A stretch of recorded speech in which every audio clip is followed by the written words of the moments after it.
दोस्तों, महंगाई के इस दौर में हर नौकरी पेशा यही सोचता है कि उसकी सैलरी कब बढ़ेगी।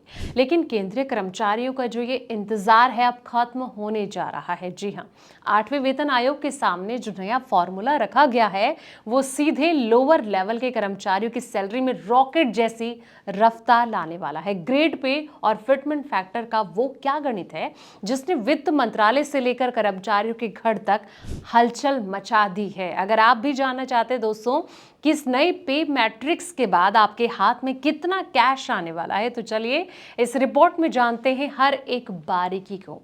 नमस्कार दोस्तों, मैं हूं आपके साथ संध्या बिष्ट और आप देख रहे हैं द इकोनॉमिक टाइम्स हिंदी।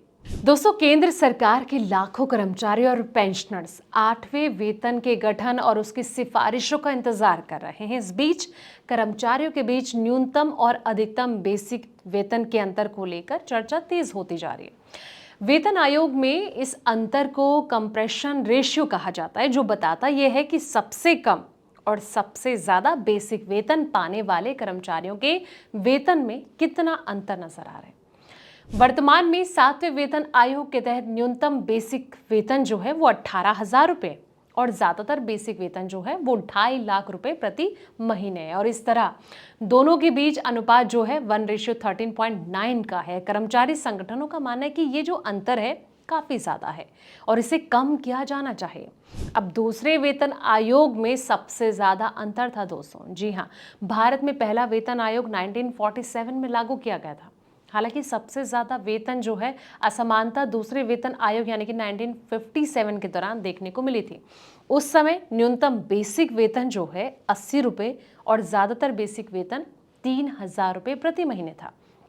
इसके चलते कंप्रेशन रेशियो 1:37.5 पहुंच गया था और आज का सबसे अधिक ये जो माना जाता है। इसके बाद सरकार ने वेतन अंतर को कम करने की दिशा में कदम उठाए और तीसरे वेतन आयोग में ये जो अनुपात है घटकर 1:17.9 रह गया। उस समय न्यूनतम वेतन जो है 1996 रुपीज और वेतन जो है वो 3,500 रुपए तय किया गया था।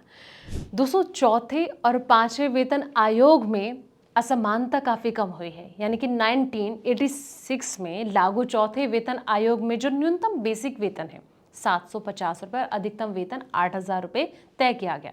इससे वेतन अनुपात घटकर 1:10.7 रखा गया।